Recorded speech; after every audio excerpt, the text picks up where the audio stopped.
Hello, my name's Jay. This is a Scouting, Coping with the Pandemic and Mental Health themed webinar. This is a webinar that I delivered for JOTI or Jamboree On The Air, and in the interests of trying to share the information and the content with as many people as possible, I thought I'd re-record it and put it on YouTube. This is very much the first time I've ever made a YouTube video, so please give me some patience and let me know if there's anything else that you'd like to see produced into a video, or any questions that you have. Very much happy to answer them. Just as by way of kind of explaining what we're going to be talking about today, first things first, it's really helpful to understand what mental health is, because sometimes we haven't learned much about it, or perhaps we've simply not found out much about mental health before. So it's really helpful to sort of start at a place of like basic understanding around mental health. I'm also going to consider how we can look after ourselves during the COVID-19 pandemic, and that is around looking after our mental health and also physical health too. And I'll also share some helpful tools and strategies that you might find useful. Before we start, a little introduction to myself. My name's Jay. I'm a mental health nurse, and I'm also training to be a cognitive behavioural therapist at the moment, and I work for the NHS in England. I also started Mental Health Building Blocks up as a way of trying to equip and train people in mental health first aid, and also ASSIST, which is a suicide prevention training program. Mental Health Building Blocks is around trying to raise awareness and equip people with skills. I'm also originally from the Isle of Man as well, so there's an interesting little fact there. So before we think about mental health, it's really important to start with thinking about what is health. Because unless we understand what health is, it's really hard to try and understand what mental health is. And a helpful way of looking at health is to think about it in three parts: physical, social, and mental. Very often we speak a lot more about physical than we do either about social or mental health. But importantly, representing it in these three kind of ways means that if we don't think about mental health, we can't really think holistically and properly about health as a whole. Mental health, therefore, needs to be included in any conversations that we have or any programs that we run, either in scouting or in schools or in a public health setting. Mental health really has to be there, otherwise we're neglecting a huge part of our human existence. And importantly, there is no health without mental health. And I think that's really important for any training programs or any sort of youth provision. Thinking then specifically about mental health, helpful definition is from the World Health Organization. Mental health is defined as a state of well-being in which every individual realizes his or her own potential, can cope with normal stresses of life, can work productively and fruitfully, and is able to make a contribution to her or his community.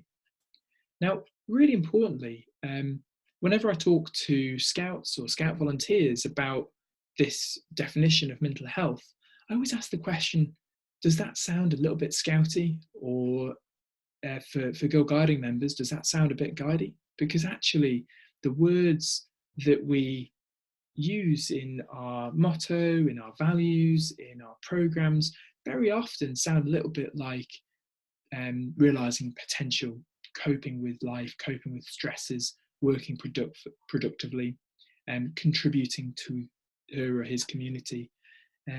So really importantly, I think right from the start, we can draw parallels between the theme of mental health and also scouting and guiding for that matter. Mental health, therefore, is about how we think, often associated with brain, although feelings and thinking is very much a brain thing broadly. So how we think, so how we process our cognitions, how we talk to ourselves, how we feel, often associated with heart, but it's very much a head and a whole body thing in many ways, and how we behave, so what we do, how we see ourselves, so how we see our own self, how we value ourselves, and how we see and interpret the world around us. It's something that we experience every single day. And perhaps we only notice it when things are really, really good or really, really difficult. but actually mental health is a constant in our lives. It's always there.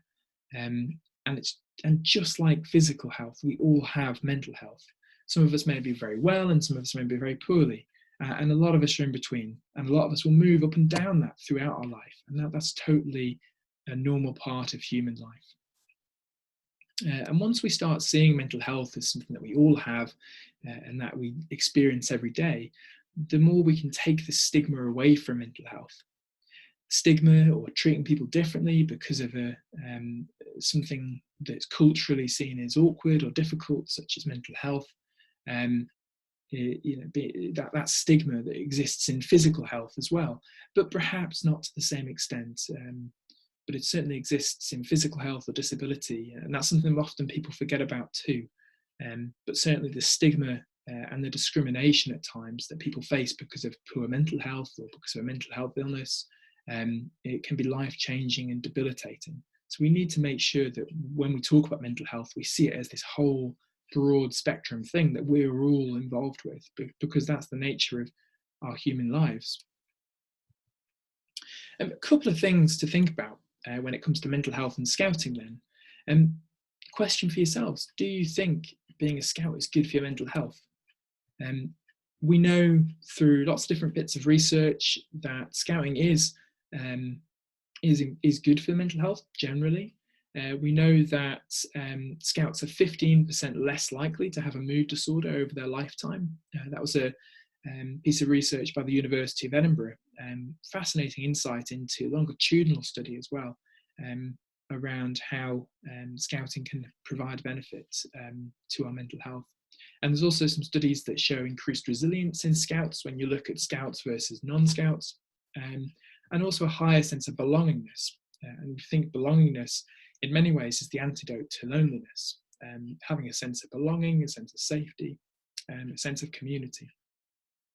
And mental health is also part of the Sustainable Development Goals, which is a big ambition for scouting worldwide to work on. Specifically, within that, it's around improving mental health and also around reducing suicide too. Okay, so a couple of general points really around the pandemic and coping with COVID-19, our mental health, and also some scouting themes here as well. This will affect us all physically, socially, and mentally. So health will broadly be affected for everybody. Some of us will be greatly affected, some of us will be less affected, but all of us will have been affected somewhat, if that's because of direct illness or family illness or bereavement or job loss or job insecurity, a financial thing or a family thing, or simply hearing about things in the media, or not being able to do the things you would normally do. Everybody's been affected somewhat. So really key message here is that it's okay not to be okay. And it's a bit of a cliche, perhaps, maybe you're hearing that quite a lot at the moment, and it's a good message. But no matter what your situation is, try not to compare yourself to others. We generally do that as humans. That's quite a common thing to do. But just because somebody maybe is in a worse situation or is struggling more than you, doesn't mean what you're experiencing isn't a difficult thing and isn't real for you. So really recognize if you're having a difficult day or month or week, and it's okay not to be okay. It's okay to have those difficult times. As scouts, we can help other people, but we also need to be able to help ourselves, and that's really key. If you think about physical first aid and mental health first aid, the first letter, the first part of the strategy that you generally regard as an approach to supporting someone is either D for danger in physical first aid or A for approach in mental health first aid. And that's about making sure that you're safe to engage that person. So before we help other people, we need to also help ourselves. So some top tips here. Very often in these kind of global events, and certainly something that people are experiencing in the pandemic, is that because of the fear and the global scale of everything, it can be really easy to worry about this huge global thing, that we have no control over and that we feel completely helpless from. So focusing on what I can do right now can be a helpful thing to bear in mind. So focusing on what I can do means what's within my control? What is something that I can do to be helpful? What can I do to look after me right now? What can I do to contribute to my community? And depending on your role and responsibility and certainly age and ability, that's a very different thing for different people. As you can imagine, somebody that works in the front line of a health service or social care or the police, for example, your role and responsibility will be a lot higher than somebody that has to stay at home right now. But that doesn't mean that if you're staying at home right now, it doesn't mean you have nothing that you can do that's helpful. And there's so many helpful initiatives and strategies that everybody can contribute to. But the most important thing is to look after you first. And this is a new normal, and it will be continuously changing. There'll be a lot of change and certainly transition for many people right now. It's going to take time to adjust, and a lot of us won't adjust. And we need to work out ways of managing that uncertainty, I suppose would be the biggest theme here. Take time out. There's a lot of stuff on social media and online about people making these huge life transformations, and that's lovely if that's what you want to do. But don't put the pressure on yourself to have to do that. Just because all your mates seem to be having a great time doing X, Y, and Z, doesn't mean they actually are, even though if they're posting on Facebook or Instagram or TikTok. But even if they are, then it doesn't mean that you have to do that too. So expectations for this year, for 2020, need to change in light of the pandemic. I'm sure they have already for most of us, but we need to readjust kind of our expectations of ourselves, of others, and what we had planned. And there's a great sense of loss within that. So I appreciate that is more difficult than simply saying it. And as scouts, it's really helpful for us to appreciate nature as much as possible. Sometimes that might be about using the allotted time that we have to go outside to find a little bit of nature to appreciate. As scouts, it's kind of fosters within us to appreciate the world around us, and we can still do that, but obviously in smaller amounts at the moment. If we can't go out because of social distancing, then a really nice thing to do is to look back through old photos or adventures that you've had, and also reconnect with people that you've had adventures with, and to share those moments together. It's obviously maybe it's not as good as getting outside, but it's some way maybe to easing that need. And also, to look after our mental health, we need to be able to look after our physical health. And that doesn't mean some sort of transformation. That doesn't mean now is the time to make these wild ambitions, but simply to top our physical health up. Because remember, mental, physical, and social are the three things that keep health together. They're the three key things to health. So this is a common cycle that people get in, and actually it's a cycle that I find myself in quite regularly. This is something that I've simply come up with, although very similar to many cycles of low mood and low energy. It's a very common experience, but this is something I've simply drawn out of my own experiences at times during the pandemic. And that's off, and you can start from any point on this cycle really, and it still makes sense hopefully. So you might feel a bit fed up one day, and you've got low energy and low motivation. So importantly, what we tend to do then is do less of what matters because we haven't got the energy for it. And because of that, we probably look after ourselves a little bit less. And very often the result of that is that we feel bad about doing less and don't get the benefits of what we would have been doing. And then we feel fed up, and it gets worse and worse. And the reason I'm saying this is because just to normalize that kind of experience, and to say that's really common, and it makes sense that happens. And also it gives a bit of an idea to why I'm then making the next few strategies as suggestions. And also if we understand what's going on, if we can kind of work out our own kind of patterns, we can start to think about how we can maybe try something different. If you find yourself stuck in a pattern and you're going around and around in the same pattern, what can I do today that might be slightly different? What can I do that might slightly wobble some of these things that are going on in my life?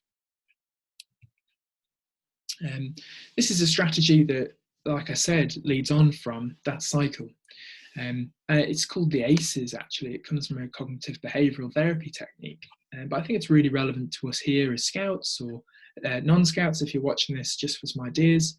And the idea of the ACEs is that it groups things into achievement. So things that we feel like we're working towards goals, or we're progressing in our, maybe a job or education, or it might be simply in a hobby or an interest that we have. Closeness is about how close we feel to others in our relationships.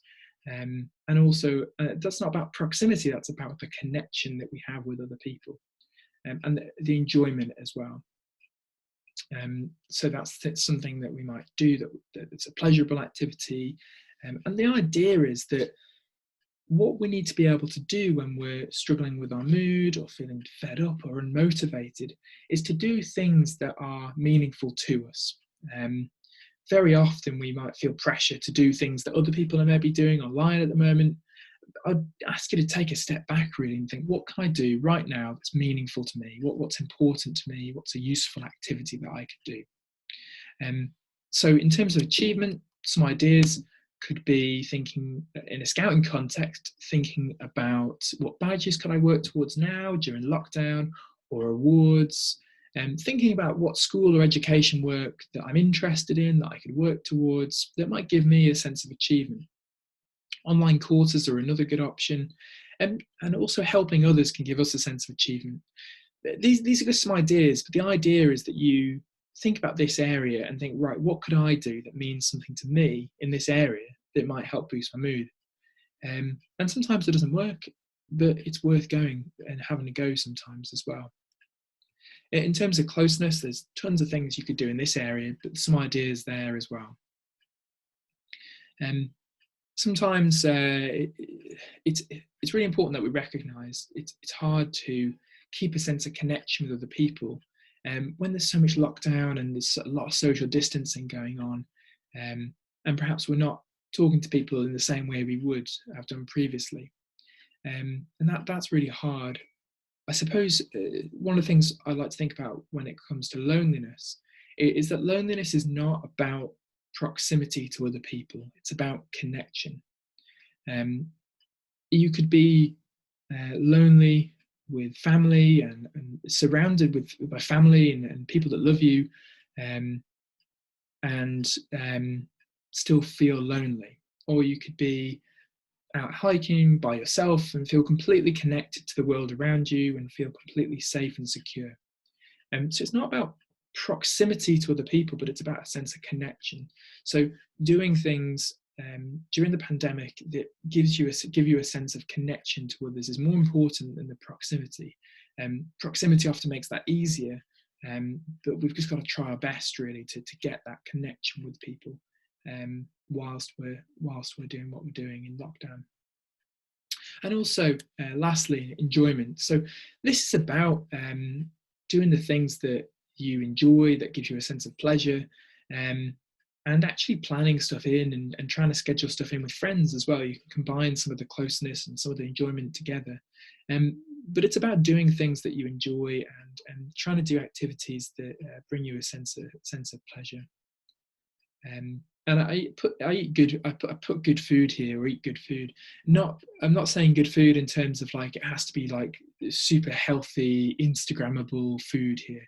Not at all. This is about food that you think is good in terms of it makes you feel good, and you enjoy that food. Food and mood has a direct relationship. What we eat changes how we feel, and how we feel changes our behavior, changes how we eat. So yeah, it's a big theme within mental health and kind of looking after ourselves. A top tip around this whole area actually is something called the Great Dream Model from Action for Happiness, and they're an organisation that are that they've produced sort of 10 keys to a happier living. And I really like the 10 keys because the first 5 are focused around the 5 ways to well-being, which is a big initiative or strategy around mental health. But they add some more that are more kind of on an emotional level or a connection level that I think are also really helpful. And it's, in terms of scouting, for me, it really helps define why scouting is good for young people and adults. It really helps kind of show why the activities we do in Scouts are good. In a kind of non-Scout context. It's quite interesting. If you look at it, there's a lot of shared themes and parallels. And the top thing that we can focus on as well during the pandemic is trying really hard to listen to others. And listening is hard work. It's an active thing. And also listening to ourselves is also equally hard work and sometimes harder. Sometimes we become very good at listening to others, but rarely stop and listen to our own thoughts and listen to ourselves. So during the pandemic, during COVID-19 and the COVID-19 pandemic, consider taking time out to listen to others. And we are in this together. And that's the same, it goes to you as well. We are in this together, so let's listen to each other and ourselves. And you don't have to make things better or solve the difficulty. Just simply start by asking them how they're feeling, or whatever phrase you like to use that means the same thing. A helpful little strategy there is to ask how are you, and very often you'll get a very dry answer back, because how are you, or how are you, or how you doing is very often more of a greeting than an actual question. So asking twice, a few minutes later, be like, oh, how actually are you? How are you actually coping at the moment? What's different for you? Are you struggling with anything right now? What are you finding hardest? Asking a more sincere question a little way into your conversation, once you've kind of got over the greeting and the small talk side of things, can be a helpful way into having a more meaningful conversation. Remember, stress and emotion is running high right now for many, many people. So whatever you say will often be heard quite sensitively. And that's the same for Scout organisations that are putting out their communications right now. Or maybe you're communicating with parents, for example, in your group. Things are heard sensitively right now. So the way we communicate really needs to be thought through, and consider the people that you're talking to and what their experiences may be. Whatever they say, even if you don't have to agree, but accept what they're saying as their truth and their reality. You don't have to agree, but this maybe isn't the time to start an argument or a big disagreement with somebody. And also, try not to turn everything into a positive. We can be very positive, upbeat, energetic people in Scouting in particular. But sometimes actually when someone's sad or feeling anxious, scared, sometimes turning things into a positive isn't helpful, and it can seem invalidating or unhelpful. So slow down, get on their level, get into the space they're in, virtually, social distancing wise, but get on their level and acknowledge that what they're experiencing is difficult. Accept the things that are hard and tricky for them. And very often people will be able to find their own way forward without you having to force it upon them. But listening first and accepting is much more important than trying to solve the problem somebody's facing. So a tool that I find I talk about quite a lot, actually, I really like it as a kind of an analogy and a tool. The idea is that we all have a capacity to deal with the stresses and the strains that life puts on us. And we all have this bucket, this capacity. And gradually, generally over time, as we grow and develop and learn, our buckets generally get bigger in this analogy. Our capacity to deal with what life throws at us gets bigger. And it's a slow, kind of gradual thing that happens over time as we acquire skills and knowledge and build our relationships. But the idea is that this bucket, life stresses, life changes, events go in this bucket or this container. And importantly, it means that it could be something negative that happens in our life, such as a bereavement or a job loss or a financial difficulty, Or it could be something that we understand as positive, such as a promotion or a new relationship, or moving house. To maybe you're moving into a nicer house, for example. So the changes could be seen as positive, but they still go in the stress bucket, because any change and transition or life event can add stress as well as pleasure, as well as excitement. But very often things go in that are both negative, and obviously negative, and also positive as well, and that they can all be stresses in our life. What the pandemic's done here is added a massive, great big thing and changed a lot of the things that are already in there. When our buckets overflow, we maybe we have outbursts, we get angry, we get anxious, and maybe especially when our buckets are right near the top, might be showing a lot of anxiety. People might also withdraw and become very quiet, and not want to engage anymore in what's going on around them. And what we have to try and manage the stress bucket is coping skills and activities. These are like taps on the side of the bucket that help us release some of the stress and some of the anxiety that is going on. And the difficulty with the pandemic here is that very often things that we do to cope, hobbies, interests, friends, family, we've been reduced or limited in how much we can do those things or see those people. So the pandemic poses so many challenges in this analogy in terms of us managing our own stress buckets. What we need to be able to do is really consider what is in my bucket, really reflect on that. What is causing me stress? What can I do about those stresses now? Can I do anything about them? Some of them we can, some of them we can't. So focus on what's in your control. What can you do about them? And in terms of the coping skills and activities, sometimes we're going to need to change some of those skills, some of those things that we do to cope. Sometimes we need to adapt. And sometimes that's helpful to talk through with a friend or a family member or somebody that you trust. I really used to enjoy playing football, for example. Every Tuesday night, I personally play football, and right now I can't. So what can I do to cope now that coping strategy is gone? And one of those things is I drop the odd message to a couple of the people I play football with regularly, just to reconnect with them. Not a long conversation, but just reconnect on a Tuesday evening when I think, actually, I really miss football right now. What can I do to cope? What can I do to engage with that thing that I used to cope with? It may also be a time to try out new things, but equally, if it's not the right time, it's not the right time. That's okay too. But sometimes just simply reflecting and looking at what is in our container or our stress bucket can be helpful in itself, even if we don't change anything, simply because all these things going around and around in our head are suddenly on paper, and it's something that we can see and understand and interpret. So I'd certainly encourage you to draw it on the back of a scrap bit of paper, and just reflect on what's going on at the moment for you.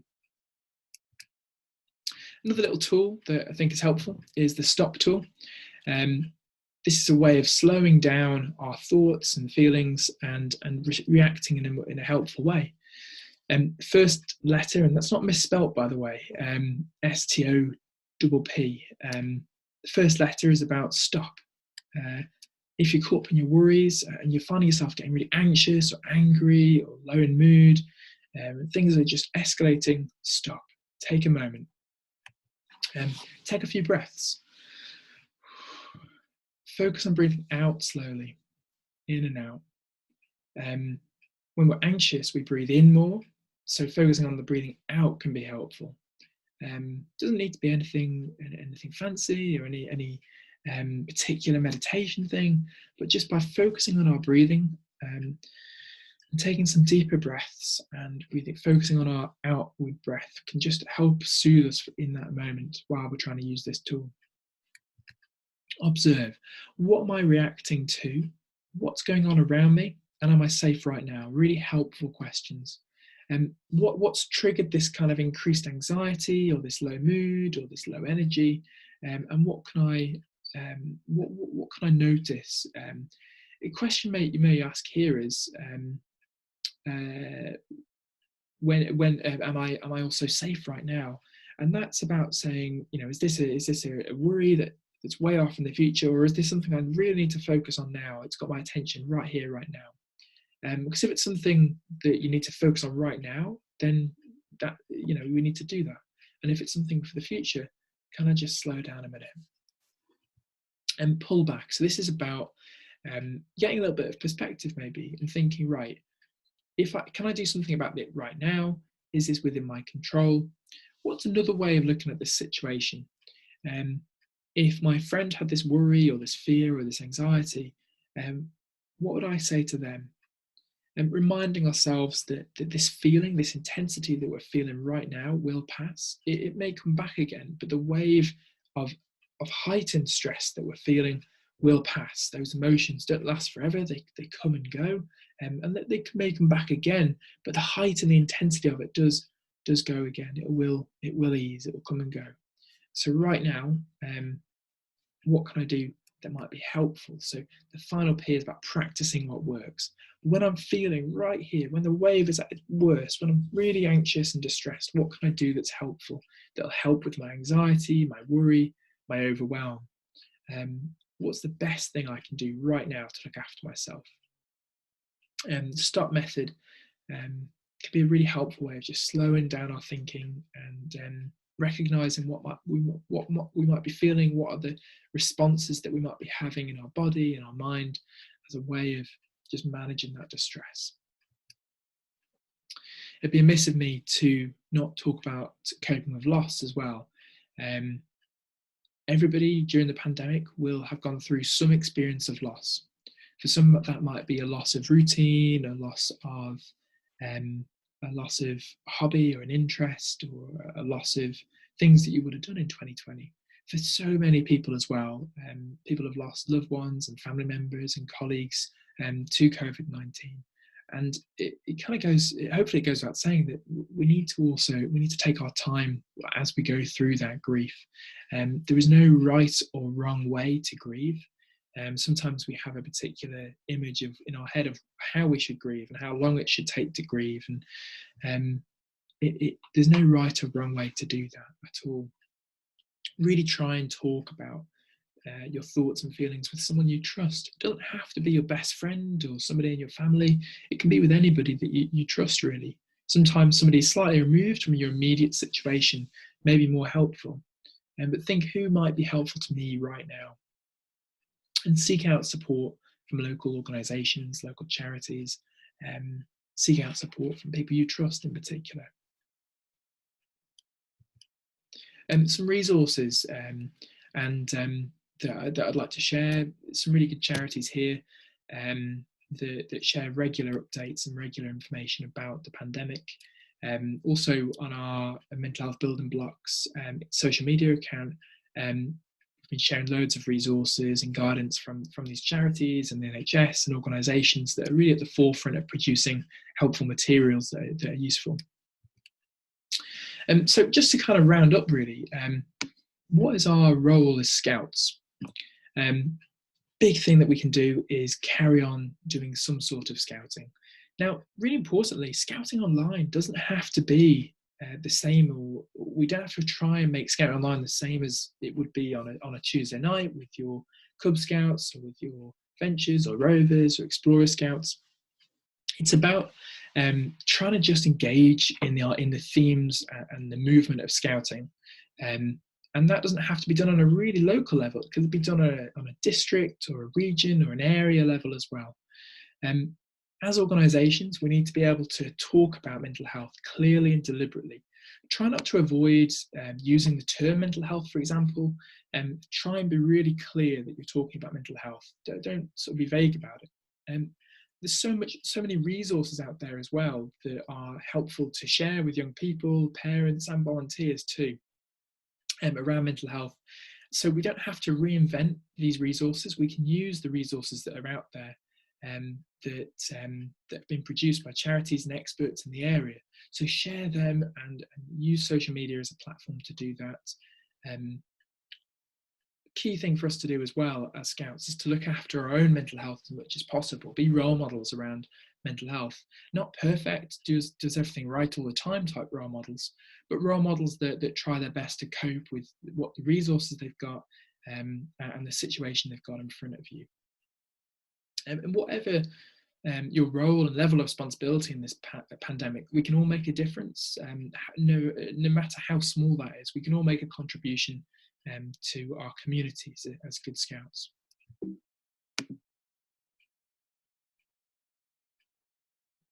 So, in summary, we all have mental health, and we have some tools to look after our mental health already.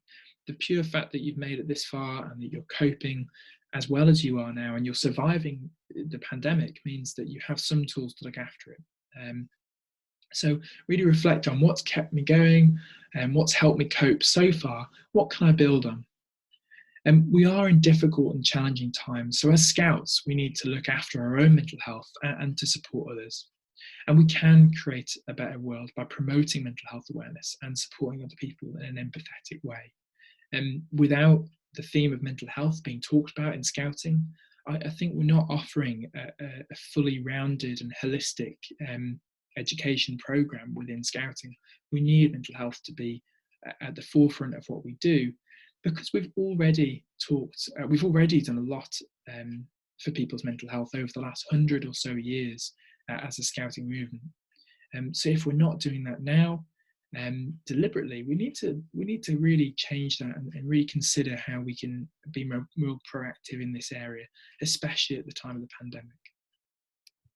So thank you very much for watching this video, and let me know how you got on with it.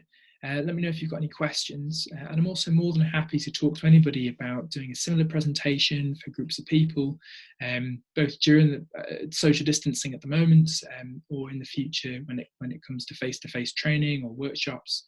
Do let me know, and thank you very much for watching.